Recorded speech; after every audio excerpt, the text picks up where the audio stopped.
Welcome to T-SAT. I'm Naresh, history faculty. ఈరోజు మనం ఈ వీడియోలో నూతన మతాల ఆవిర్భావము, అందులో భాగంగా బౌద్ధ మతం గురించి నేర్చుకుందాము. రైట్, బౌద్ధ మతము. ఈ బౌద్ధ మతము అనేది బుద్ధ అనే పదం నుంచి ఏర్పడింది. బుద్ధ అనగా జ్ఞాని, బుద్ధుడు అనగా జ్ఞాని. ఇది ఒక భాషాపరమైనటువంటి పదమే కానీ ఏ వ్యక్తి యొక్క పేరు కాదు. రైట్, ఎవరికైనా జ్ఞానోదయం కలిగితే వారిని బుద్ధ అని చెప్పేసి పిలవచ్చు. పొరపాటున మీకు జ్ఞానోదయం అయినా మిమ్మల్ని కూడా బుద్ధ అని చెప్పేసి పిలవచ్చు. రైట్, కానీ మనకు చరిత్రలో ఒకే ఒక వ్యక్తికి జ్ఞానోదయం అయింది. అతని పేరే గౌతమ బుద్ధుడు. గౌతమ బుద్ధుడి అసలు పేరు సిద్ధార్థుడు. సిద్ధార్థుడి యొక్క తల్లి మహామాయాదేవి. మాయాదేవి లేదా మహామాయాదేవి. మహా అంటే రైట్, ప్రధానమైన రాణి పేరు ముందు మహా అని చేసి యాడ్ చేస్తారు. రైట్, తండ్రి పేరు వచ్చేసి శుద్ధోదనుడు. ఇతను కపిలవస్తు రాజ్యం యొక్క రాజు. రైట్, శుద్ధోదనుడి యొక్క మొదటి భార్య మహామాయాదేవి. రైట్, అంటే మహా అనే పేరు ముందుందంటే ఖచ్చితంగా రాజుతో పాటు సింహాసనం పైన కూర్చున్న అర్హత ఉన్న మహిళ అని అర్థము. రైట్, మనకి ఈ యొక్క మహామాయాదేవికి ఒకరోజు తను ప్రెగ్నెంట్గా ఉన్నప్పుడు ఒక కళ వచ్చిందంట. ఆ కళలో తెల్ల ఏనుగు ఒక తామర పువ్వును తీసుకొని తన గర్భంలోకి పోతున్నట్టుగా కళ వచ్చింది. రైట్, ఆ కళకి భయపడి తను ఆ యొక్క కళని తన భర్తకు చెప్పడం జరిగింది. ఆ భర్త శుద్ధోదన మహారాజు పండితులను పిలిపించే అనేక గ్రంథాలను అనలైజ్ చేసి దాని యొక్క అర్థం చెప్పమన్నాడు. సో ఆ యొక్క పండితులు అనేక గ్రంథాలు అనలైజ్ చేసి ఫైనల్గా ఏం చెప్పారంటే, నీకు ఒక కొడుకు పుట్టబోతా ఉన్నాడు, ప్రపంచం గర్వించదగ్గ చక్రవర్తి కాబోతా ఉన్నాడు అతను అని చెప్పేసరికి అతని ఆనందానికి అవధులు లేవన్నమాట. కానీ ఇంకొక వ్యక్తి ఏమన్నా అంటే ఇతను సన్యాసి కూడా అయ్యే అవకాశం ఉంది అని చెప్పేసరికి అతని ఆశలంతా కూడా అడియాశలు అయినట్టుగా అయిపోయినాయి. అతను భయపడ్డాడు. రాజు అయితే ప్రాబ్లం లేదు, ఇతని యొక్క రాజ్యం గొప్పగా విస్తరిస్తుంది, ప్రపంచం గర్వించదగ్గ చక్రవర్తి అంటే అందరూ పొగుడుతారు, మరి సన్యాసి అయితే ఎవరు పట్టించుకుంటారు, మరి తన తర్వాత రాజ్యం ఎవరు పరిపాలించాలనే ఒక బాధ అనేది అతనికి ఏర్పడింది. సో ఆ సన్యాసులని అడిగానమాట, ఆ పండితులను అడిగాడనమాట, అయ్యా మరి ఏం చేసి ఇతను సన్యాసిగాడు, ఏం చేసి రాజు అవుతాడు అంటే బాధ దుఃఖం అనేది తెలియకుండా పెంచమన్నారు.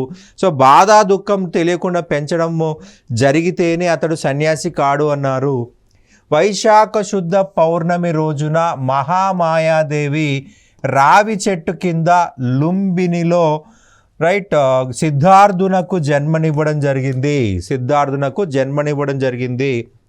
ఈ లుంబినికే మరి ఒక పేరు రుమ్మిండై. రైట్, నేపాల్లో ఉందండి, ఇది నేపాల్లో ఉంది. రైట్, ఏ రోజున జన్మించాడు? వైశాఖ శుద్ధ పౌర్ణమి. గౌతమ బుద్ధుడు వైశాఖ శుద్ధ పౌర్ణమి రోజున రావి చెట్టు కింద లుంబినిలో జన్మించడం జరిగింది. ఆ లుంబిన్నే మనం రుమ్మిండే అని చెప్పేసి అంటున్నాము. అయితే ఇతను జన్మించిన వారానికే మహామాయాదేవి మరణించింది. సో తన పినతల్లి ప్రజాపతి గౌతమి అతన్ని పెంచి పెద్ద చేసింది. రైట్, యుక్త వయసు రాగానే గౌతముడికి పెళ్లి చేశారు. సిద్ధార్థ గౌతముడికి పెళ్లి చేశారు. మనకి సిద్ధార్థ గౌతముడి యొక్క భార్య పేరు యశోధర. యాక్చువల్గా తన అసలు పేరేంటి? సిద్ధార్థుడు. తన పినతల్లి ప్రజాపతి గౌతమి. తనని పెంచినందుకు గాను ఆమె పేరు మీద ఆమె గౌరవార్థము తన పేరు ముందు గౌతమ అని పెట్టుకున్నాడు. గౌతమ సిద్ధార్థుడు లేదా గౌతమ బుద్ధుడు తన పినతల్లి పేరుని తన పేరు ముందు చేర్చుకున్నాడు గౌతమ అని చెప్పేసి. రైట్, గౌతమ అంటే చీకట్లను తొలగించే వ్యక్తి అని అర్థము, చీకటిని అజ్ఞానాన్ని తొలగించే వ్యక్తి అని అర్థము. రైట్, గౌతమ బుద్ధుడి యొక్క కుమారుడు రాహులుడు. రైట్, యశోధర అలాగే గౌతమ సిద్ధార్థుడి యొక్క కొడుకు రాహులుడు. గౌతమ బుద్ధుడికి ఇష్టమైనటువంటి గుర్రం పేరు కంటక. రైట్, గౌతమ బుద్ధుడికి రథసారథి చెన్నుడు. రైట్, సిద్ధార్థుడు ఎక్కడికి కూడా బయటికి పంపించబడేవాడు కాదు. శుద్ధోదన మహారాజు ఎప్పుడూ కూడా బయటికి పంపించేవాడు కాదు. ఎందుకంటే అతనికి బాధ దుఃఖం తెలియకుండా పెంచమని పండితులు సలహా ఇచ్చారు.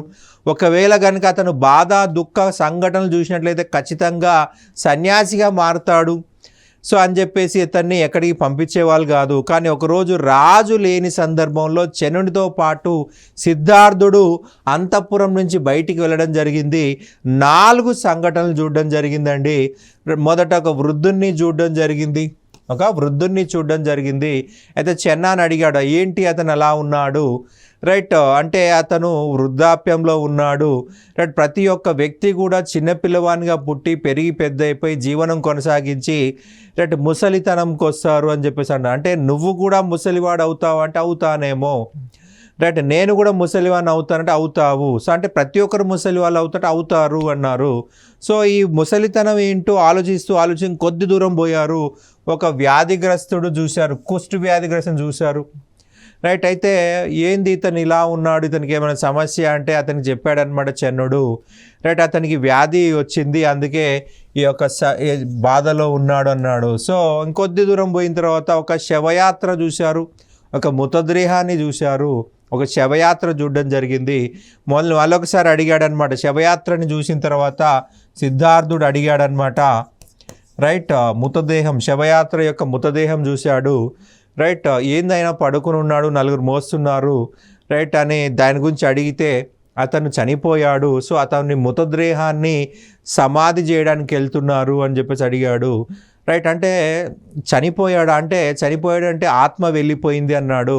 అంటే నేను కూడా చనిపోతానంటే చనిపోతావేమో, నువ్వు కూడా చనిపోతావు చనిపోతానేమో, అందరూ చనిపోవాల్సింది ఎవరు ఉండరు ఇక్కడ అని చెప్పేసి చెప్పాడు. రైట్, మరణం గురించి ఆలోచిస్తూ ఇంకొద్ది దూరం పోయారు. ఒక సన్యాసిని చూడడం జరిగింది. రైట్, అతను చాలా సంతోషంగా ఉన్నాడు. అయితే ఇక్కడ ఆశ్చర్యకరం వేసింది, మొదటి 3 సంఘటనల్లో వాళ్ళ దగ్గర మంచి బట్టలు ఉన్నాయి, ఆభరణాలు ఉన్నాయి, కానీ సంతోషం లేదు. ఇక చివరి సంఘటనల దగ్గర బట్టలు సరిగా లేవు, చెప్పులు లేవు, అండర్ గార్మెంట్ వేసుకున్నాడు, అప్పర్ గార్మెంట్ లేదు, గుండు చేసుకున్నాడు, మీసాలు గడ్డలు తీసేశాడు, ప్రశాంతంగా ఉన్నాడు. సో మళ్ళీ ఇతని గురించి అడిగితే చెన్నుడు చెప్పాడనమాట, అతను అన్ని బంధాలు తెంచుకున్నాడు, ఎటువంటి బంధాలు లేవు, భార్య లేదు, పిల్లలు లేరు, అందుకే ప్రశాంతంగా ఉన్నాడు అని చెప్పేసి చెప్పడం జరిగింది. సో నేను ఇప్పుడు ఇక్కడ ఈ 4 సంఘటనల గురించి ఆలోచిస్తూ చెన్నుడు అలాగే సిద్ధార్థుడు ఇద్దరు కూడా ఇంటికి వెళ్ళిపోవడం జరిగింది. రైట్, ఆ రోజు రాత్రి రైట్ ఇంటి నుంచి బయటికి వెళ్ళిపోవడం జరిగింది. సిద్ధార్థుడు 29 సంవత్సరాల వయసులో రాజ్యాన్ని కుటుంబాన్ని వదిలి వెళ్ళిపోవడం జరిగింది. దీన్నే మనం ఏమంటామంటే మహాభినిష్క్రమణ అని చెప్పేసి చెప్తాము. మహాభినిష్క్రమణ గ్రేట్ డిపార్చర్, ఇంటి నుంచి వెళ్ళిపోవడము, మహాభినిష్క్రమణ. రైట్, 6 సంవత్సరాల పాటు ఒక ప్రాంతం నుంచి మరొక ప్రాంతానికి వెళ్తూ రైట్ సత్యాన్వేషణ చేశాడనమాట. బాధ నుంచి దుఃఖం నుంచి ఎలా బయటపడాలో నేర్చుకునే ప్రయత్నం చేశాడు. ఈ 6 సంవత్సరాలు కూడా బాధ దుఃఖము. ఇతను అలారకలామ ఉద్రక రామపుత్ర అనేటువంటి గురువుల దగ్గర వేద విద్య నేర్చుకున్నాడు. వేదాలు, ఉపనిషత్తులు, సాంఖ్య జ్ఞానము నేర్చుకున్నాడు. కానీ సంతోషం లేదు. ఎందుకంటే వేదాలు, ఉపనిషత్తులు చాలా చక్కగా రాయబడ్డాయి, కానీ నిజ జీవితానికి అప్లై కావు, నిజ జీవితంలో పని చేయవు. మనకి చనిపోయిన తర్వాత స్వర్గం ఉంటేందుకు, చనిపోయిన తర్వాత నరకం ఉంటేందుకు? నిజ జీవితంలో బాధ నుంచి ఎలా బయటపడాలో ఈ వేదాలు చెప్పట్లేవు అని చెప్పేసి వీళ్ళను కూడా వదిలేసి వెళ్ళిపోయాడు. రైట్, రాజయోగా ప్రాక్టీస్ చేశాడు, సిద్ధయోగా ప్రాక్టీస్ చేశాడు, హఠయోగా ప్రాక్టీస్ చేశాడు, అనేక రకాల గురువుల్ని కలిశాడు, కానీ సంతోషం లేదు.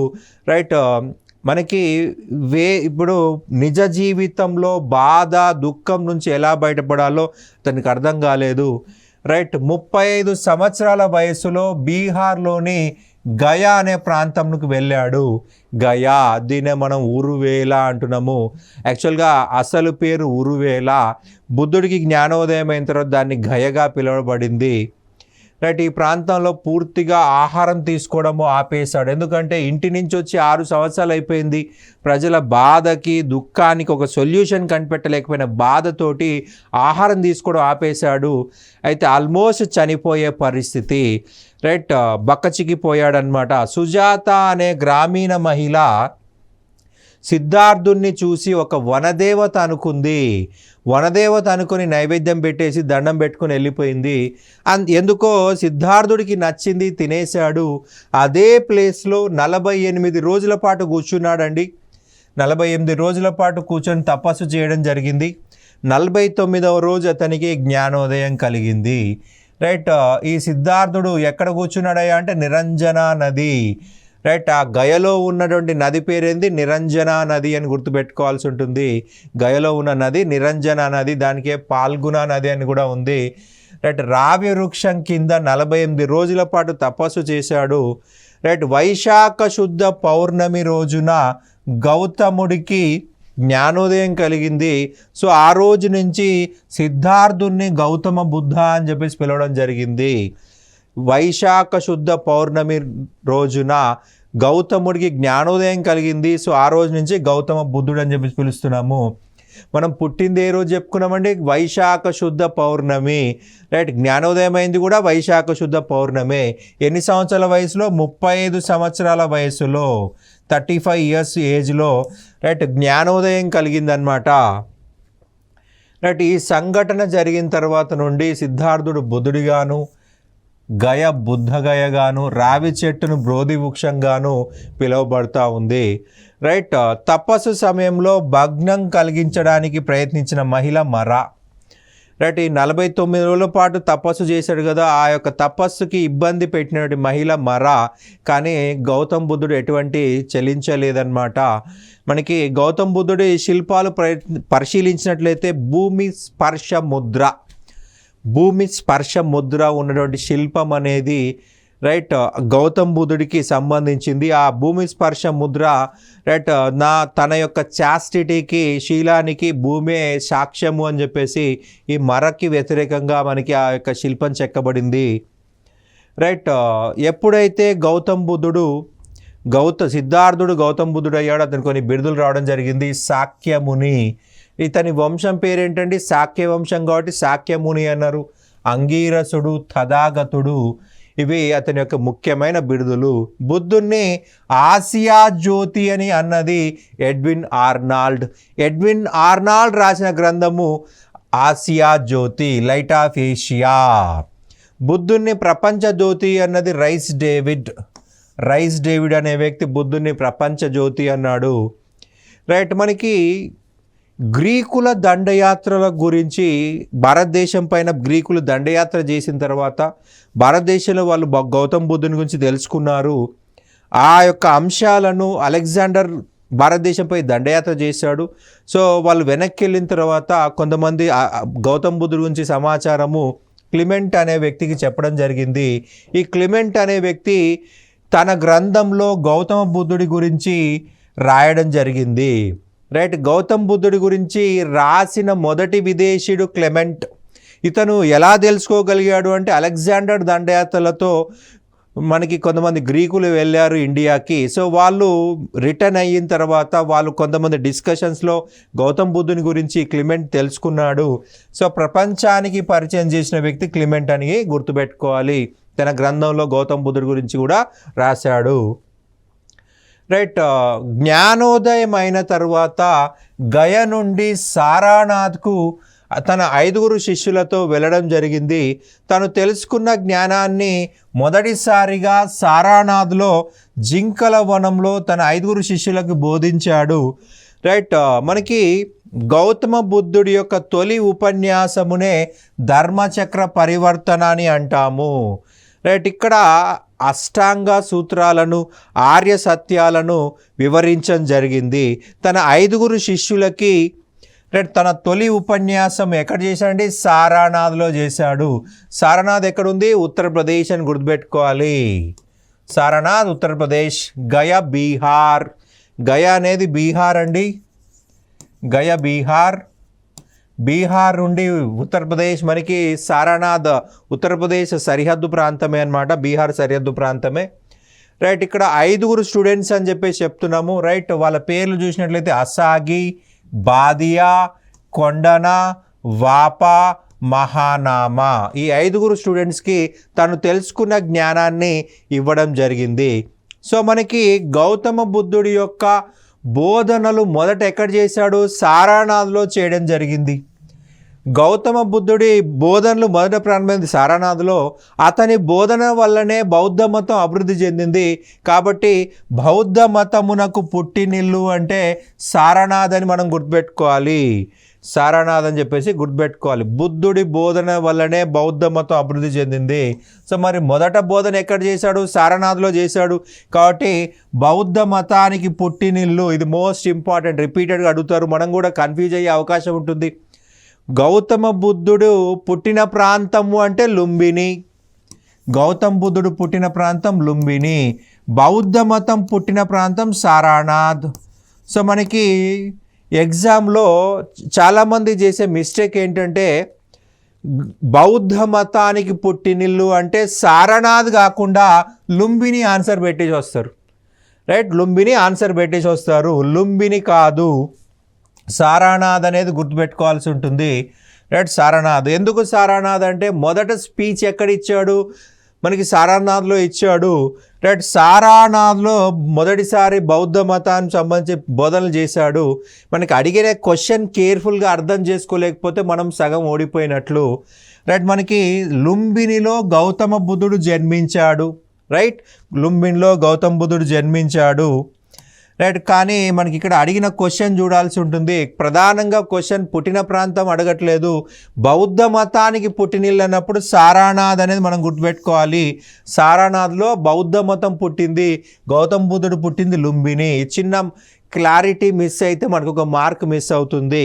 గౌతమ బుద్ధుడు లుంబినిలో జన్మించాడు, బౌద్ధ మతము సారనాథ్లో జన్మించింది, అతని బోధన వల్ల ఏర్పడింది. గౌతమ బుద్ధుడు తను తెలుసుకున్న జ్ఞానాన్ని తన మరణించే వరకు ప్రజలకి బోధించడం జరిగింది. రైట్, మనకి బౌద్ధ మతంలో సంఘ అంటే మఠము, బౌద్ధ మతంలోని మఠాలు. బౌద్ధ సంఘంలో చేరిన తొలి మహిళ ప్రజాపతి గౌతమి. తన పినతల్లే మొట్టమొదటి మహిళగా చెప్పాలి. గౌతమ బుద్ధుడు లేదా గౌతమ సిద్ధార్థుడు రైట్ కపిలవస్తుకి వెళ్ళడం జరిగిందండి. కపిలవస్తుకి వెళ్తే అక్కడ ప్రజాపతి గౌతమి బౌద్ధ సంఘంలో చేరింది. రైట్, బౌద్ధ సంఘము రైట్ సన్యాసులు ఉండేటువంటి ప్రాంతమే బౌద్ధ సంఘం అంటాము. ప్రియ శిష్యుడు ఆనందుడు. రైట్, మహాపరినిర్వాణము. బుద్ధుడు తన 80వ ఏట క్రీస్తు పూర్వం 483లో కుశీనగరానికి వెళ్ళడం జరిగింది. ఈ ప్రాంతంలో చండాలుడు చెడిపోయిన పంది మాంసమును బుద్ధునికి ఇవ్వడం జరిగింది. ఇక్కడ ఆ మాంసం తిని అజీర్తి సమస్యతో వైశాఖ శుద్ధ పౌర్ణమి రోజున రావి చెట్టు కింద మహాపరినిర్వాణము లేదా మరణం చెందాడు. ఇక్కడ ప్రధానంగా చూడండి, ఒక చెడిపోయిన పంది మాంసం తిన్నాడు అంటున్నాము. రైట్, ఎందుకు తిన్నాడు? మనకి గౌతమ బుద్ధుడికి అక్కడ తెలుసు అది చెడిపోయింది అని చెప్పేసి. రైట్, చెడిపోయిన పంది మాంసాన్ని ఎందుకు తిన్నాడు అంటే అక్కడ ఇచ్చింది ఎవరు? చండాలుడు. మనము మలివేద కాలంలో చెప్పుకున్నాము, బ్రాహ్మణ తల్లికి శూద్ర పురుషుడికి పుట్టినవాడు చండాలుడు, అంటరానివాడు. ఒక అంటరానివాడు ఇచ్చిన మాంసాన్ని వ్యతిరేకించాడు అంటే అర్థము అంటరానితనాన్ని పెంచి పోషించినట్లు అవుతుంది. కాబట్టి గౌతమ బుద్ధుడు దాన్ని నిరాకరించలేకపోయాడు. ఇక్కడ చండాలుడు అంటే అంటరానివాడు ఇచ్చినటువంటి మాంసము అది చెడిపోయిందని గౌతమ బుద్ధుడికి తెలుసు. కానీ తెలిసి ఎందుకు తిన్నాడు అంటే ఒకవేళ అది రిజెక్ట్ చేస్తే అది చెడిపోయిందయ్యా అని చెప్తే చండాలుడు అంటరానివాడు కాబట్టి ఫుడ్ రిజెక్ట్ చేశాడంటారని ఒక అపవాదు వస్తుంది. ఆ అపవాదు నుంచి బయటపడడం కోసం తనకు తానుగా రైట్ సాక్రిఫైస్ చేసుకున్నాడు అనమాట. ఈ మాంసం తిని అజీర్తి సమస్యతో వైశాఖ శుద్ధ పౌర్ణమి రోజున రావి చెట్టు కింద మహాపరినిర్వాణం చెందాడు. రైట్, మనకి ప్రధానంగా చూసినట్లయితే పుట్టింది ఎప్పుడండి? వైశాఖ శుద్ధ పౌర్ణమి. వైశాఖ శుద్ధ పౌర్ణమి. ఎక్కడ పుట్టాడు? వైశాఖ శుద్ధ పౌర్ణమిలో లుంబినిలో పుట్టాడు. రైట్. జ్ఞానోదయం ఎప్పుడైంది? జ్ఞానోదయం గయలో అయింది. జ్ఞానోదయం వైశాఖ శుద్ధ పౌర్ణమి. మరణించింది కుశీనగరంలో. రైట్. అది కూడా వైశాఖ శుద్ధ పౌర్ణమి. రైట్. మనకి సంవత్సరాలు మారినాయి కానీ నెల ఒకటే, డేట్ ఒకటే. రైట్. మనకి వైశాఖ శుద్ధ పౌర్ణమి 3 ఒకటే కాబట్టి ఈ రోజున మనకి బుద్ధ పూర్ణిమ డేగా చేసుకుంటాము. బుద్ధ పూర్ణిమ డేగా సెలబ్రేట్ చేస్తారు. త్రిపీఠకాలు, బౌద్ధ మతంలోని పవిత్ర గ్రంథాలే త్రిపీఠకాలు. సుత్తా పీఠికను ఆనందుడు రాశాడు. ఆనందుడు ప్రియ శిష్యుడు అని చెప్పుకున్నాము. ఇందులో బుద్ధుని యొక్క బోధనలు ఉన్నాయి. సుత్తా పీఠికలో బుద్ధుడి బోధనలు ఉన్నాయి. పీఠికలలో మనకి పెద్దది 3 అంటే 3 పీఠకాలు, జ్ఞానం యొక్క భాండాగారాలు. 3 ధాన్యం పీఠక జ్ఞానము యొక్క భాండాగారాలు. 2 త్రిపీఠకాలు. దీనిలో అధ్యాయాలను నికయా అని అంటారు. పీఠకాలు మనకి సుత్తా పీఠిక వరకే నికయా అనేది గుర్తుపెట్టుకోవాలి. మనకి 5 ఉన్నాయండి. 5 చాప్టర్లుగా డివైడ్ చేశారు. దిగ నికయలో బుద్ధుని బోధనలు ఉన్నాయి. మజ్జిమ నికయ, కుద్ధక నికయ, సంయుక్త నికయ, అంగుత్తర నికయ. రైట్. ఈ 5 మనకి నికయలుగా చెప్పబడుతుంది. బుద్ధుని బోధనలు దిగ నికయ. రైట్. మజ్జిమ నికయ, కుద్ధక నికయ, సంయుక్త నికయ, అంగుత్తర నికయ. రైట్. జాతక కథల గురించి కుద్ధక నికయలో ఉంది. రైట్. మనకి జాతక కథలు బుద్ధుని జీవితం సంబంధించి గత జన్మలు భవిష్యత్ జన్మల సంబంధించిన సమాచారం మనకి జాతక కథల్లో రాయబడి ఉంది. అండ్ అంగుత్తర నికయలో మనకు 16 జనపదాలు క్రీస్తు పూర్వం 6వ శతాబ్ద కాలంలో ఏర్పడినటువంటి 16 గొప్ప రాజ్యాల గురించి ఇందులో రాయబడి ఉంది. ఇక నెక్స్ట్ చూసినట్లయితే వినయా పీఠిక. ఇది రాసింది ఉపాలి. రైట్. క్రమశిక్షణ నియమావళి. మనకు బౌద్ధ సన్యాసినులు ఎటువంటి జీవనం గడపాలి, ఎటువంటి జీవనం గడపకూడదు, పొద్దున్నే ఎప్పుడు లేవాలి, ఎప్పుడు మెడిటేషన్ చేయాలి, ఎప్పుడులోపు బ్రేక్ఫాస్ట్ చేయాలి, ఎప్పుడులోపు లంచ్ చేయాలి, ఏ టైంలో ఉపవాసం చేయాలి, రైట్, చైత్యంలో ఎప్పుడు ఉండాలి, విహారంలో ఎప్పుడు, ఇవన్నీ కూడా మనకి క్రమశిక్షణ నియమావళి అనేది ఉంది. బౌద్ధ భిక్షువులు సన్యాసులు యొక్క ప్రవర్తన నియమావళి మార్గదర్శక సూత్రాలు ఈ వినయా పీఠికలో ఉన్నాయి. ఈ ఉపాలి వచ్చేసి ఒక మంగలి, బార్బర్, క్షురకుడు మంగలి అన్నమాట. రైట్. అభిధమ్మ పీఠిక. రైట్. మొగలిపుత్త తిస్స రాయడం జరిగింది. అశోకుడి కాలంలో బౌద్ధ తత్వం గురించి వివరిస్తూ మనకి ఈ యొక్క మొగలిపుత్త తిస్స అభిధమ్మ పీఠిక రాశాడు. బౌద్ధ మతంలో స్తూపాలు అనేవి అత్యంత ముఖ్యమైనది. స్తూపము అంటే మట్టి దిబ్బ. మన ఈ యొక్క పిక్చర్లో చూడొచ్చండి. సాంచీ స్తూపం మనకి పిక్చర్లో కనిపిస్తూ ఉంది. రైట్. సాంచీ స్తూపము. ఓకే. ఇక్కడ మనకి దీన్నే అండా అని చెప్పేసి చెప్తాము. అండా విశ్వానికి సింబల్ ఇది అండా. దీన్ని హార్మిక అని చెప్పేసి అంటాము. ఇది ఛత్ర.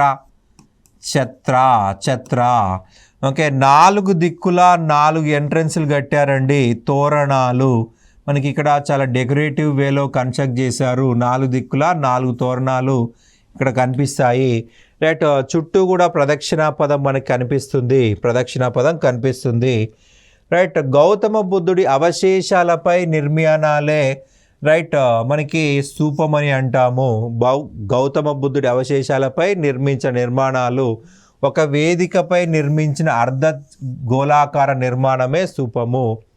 మనకి దేవాలయంలోకి లోపల పోయినట్టుగా ఈ స్తూపంలోకి పోవడం ఉండదు. కంప్లీట్గా మూయబడి ఉంటుంది. ఇది దేవాలయం కాదు, మనకి జస్ట్ సింబల్స్ అన్నమాట. రైట్. ఇందులో పోవడానికి కుదరదు. స్తూపం అనేది బుద్ధుడికి చిహ్నము. పూర్తిగా కవర్ చేయబడి ఉంటుంది. ఇటుకలతో కట్టబడింది. స్తూప స్తంభం అనేది భూమిని స్వర్గాన్ని కలిపే వారధి.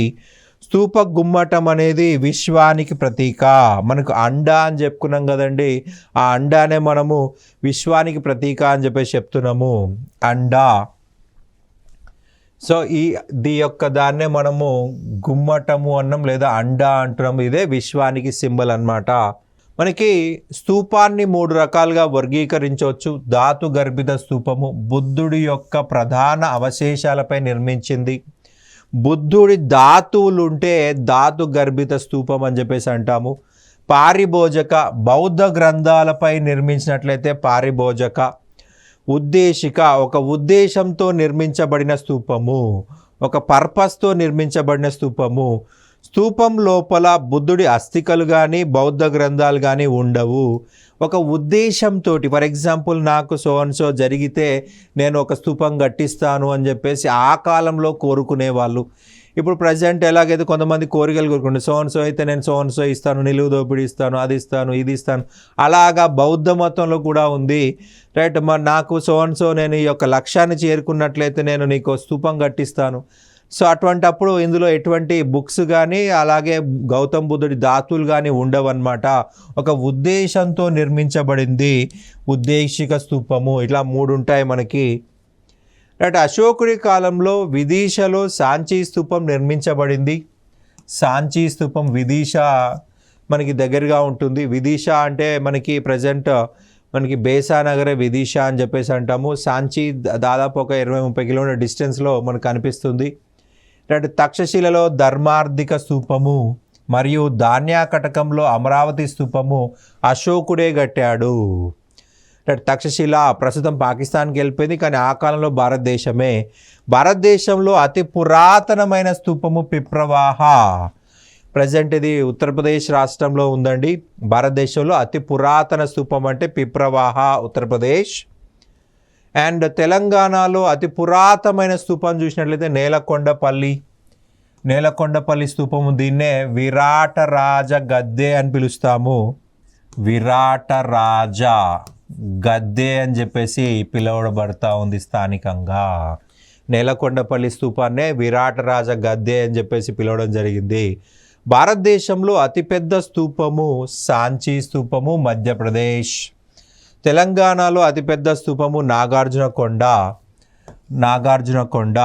ఈ స్తూపంలో బుద్ధుడి శిష్యుడైన ఉపాలి గురించి కలదు. ఉపాలి ఒక మంగలి. రైట్, మనకి బుద్ధుడు అందరికీ సమప్రాధాన్యత ఇచ్చాడు. కుల పట్టింపులు ఏమీ ఇవ్వలేదు. కుల పట్టింపులు అనేవి ఏమీ లేవన్నమాట. అందరూ సమానమే. ఒకసారి రాజకుమారులు వచ్చారు. వాళ్ళకంటే ముందు ఒక ఉపాలి అనే మంగలి వచ్చాడు. అక్కడ రాజకుమారులు వచ్చారని చెప్పి వాళ్ళకి మొదట బౌద్ధ మతం ఇవ్వలేదు, ఈ ఉపాలికి ఇచ్చాడు. అందరూ సమానమే, అందరూ సన్యాసులు కావడానికి వచ్చిన వాళ్ళు, ఎవరు ఎక్కువ కాదు ఎవరు తక్కువ కాదు. ఇక నెక్స్ట్ చూసినట్లయితే చైత్యాలు బౌద్ధ మతస్థుల యొక్క ప్రార్థనా మందిరాలే చైత్యాలు లేదా దేవాలయాలు. రైట్, బౌద్ధ మతస్థుల దేవాలయాలు లేదా ప్రార్థనా మందిరాలు చైత్యాలు. విహారాలు బౌద్ధ సన్యాసుల యొక్క విశ్రాంతి మందిరాలు. రైట్, రాత్రిపూట పడుకోవడం కోసం నిర్మించబడిందే విహారాలు. నాసిక్ విహారము, కార్లే విహారము. రైట్, ఇక ఆరామాలు. ఒకే ప్రాంతంలో స్తూపము, చైత్యము, విహారము ఉన్నట్లయితే దాన్ని ఆరామం అని అంటాము. ఒకే దగ్గర స్తూపం ఉండాలి, చైత్యం ఉండాలి, విహారం ఉండాలి. బెస్ట్ ఎగ్జాంపుల్ అంటే నలంద ఆరామం బీహార్, నాగార్జునకొండ ఆరామం గుంటూరు. రైట్, ఇవి మనకు ముఖ్యమైన ఆరామాలు. ఒకే దగ్గర స్తూపం ఉండాలి, చైత్యం ఉండాలి, విహారం ఉండాల్సి ఉంటుంది. రైట్, మనకి మధ్యే మార్గము. గౌతమ బుద్ధుడి బోధనలో అతి ముఖ్యమైనది మధ్యే మార్గము. అమితమైన ఆనందానికి అమితమైన దుఃఖానికి లోను కాకుండానే మధ్య మార్గం ఉండాలి అని సూచిస్తాడు గౌతమ బుద్ధుడు. డబ్బులు ఉన్నాయని విపరీతంగా సంతోషపడకూడదు. రైట్, డబ్బులు లేవని పిసినారిగా బతకూడదు, మధ్య మార్గం ఉండాలి అంటాడు. రైట్, ప్రార్థనల ద్వారా బలుల ద్వారా మోక్షం పొందలేము. రైట్, ప్రార్థనల ద్వారా బలుల ద్వారా మోక్షం పొందలేము. గౌతమ బుద్ధుడు కొన్ని అంశాల గురించి మాట్లాడలేదు. దేవుడు గురించి మౌనం వహించాడు. గౌతమ బుద్ధుడు ఆత్మ గురించి చెప్పలేదు, మోక్షం గురించి మాట్లాడలేదు. దేవుడి గురించి మాట్లాడలేదు, ఆత్మ గురించి మాట్లాడలేదు, మోక్షం గురించి మాట్లాడలేడు. రైట్, దేవుడి గురించి మాట్లాడలేదు కాబట్టి ఇతన్ని ఏమని పిలిచారంటే ఆగ్నేయవాది. ఆగ్నేయవాది. దేవుడు ఉన్నాడు అని చెప్పలేదు, దేవుడు లేడని కూడా చెప్పలేదు. రైట్, దేవుడి విషయంలో మౌనం వహించాడు. ఎవరైనా దేవుడి గురించి చర్చ జరుపుతూ అక్కడి నుంచి వెళ్ళిపోయేవాడు. ఆత్మ, మోక్షము, పునర్జన్మ వీటన్నిటి గురించి మాట్లాడలేదు. ఎందుకు మాట్లాడలేదంటే ఈ యొక్క అంశాలని వాటిని ప్రూవ్ చేయడం అసాధ్యము. దేవుడు ఉన్నాడని ప్రూవ్ చేయలేము, లేడని ప్రూవ్ చేయలేము. ఆత్మ ఉందని చెప్పలేం, లేదని చెప్పలేము. మోక్షం ఉందని చెప్పలేం, లేదు. వాటికి పర్ఫెక్ట్ డెఫినేషన్స్ ఇవ్వడానికి ఎటువంటి మిషన్స్ కానీ ఏమీ కానీ లేవన్నమాట. అందుకే బుద్ధుడు సైలెంట్ అయిపోయాడు. బుద్ధుని గత జన్మలకు సంబంధించిందే జాతక కథలు. బుద్ధుని మరియు బోధిసత్వుల జన్మలకు సంబంధించిన కథలు సుత్తాపీఠికలోని కుద్దక నికాయలో వివరించబడ్డాయి. తొలి బౌద్ధ సాహిత్యం అంతా కూడా పాలీ భాషలో రాయబడింది. రైట్, మనకి జాతక కథల ప్రకారం బుద్ధుడు 551 సార్లు జన్మించాడు. వీటిని 1600 నుంచి 1800 మధ్యలో క్రితము రాశారు. ఉదాహరణకి ఈసా గౌతమి కథ. Right, this is Buddhism. Right, ఇది మనకి ఎగ్జామ్ పాయింట్ ఆఫ్ వ్యూలో చాలా ఇంపార్టెంట్. Thank you.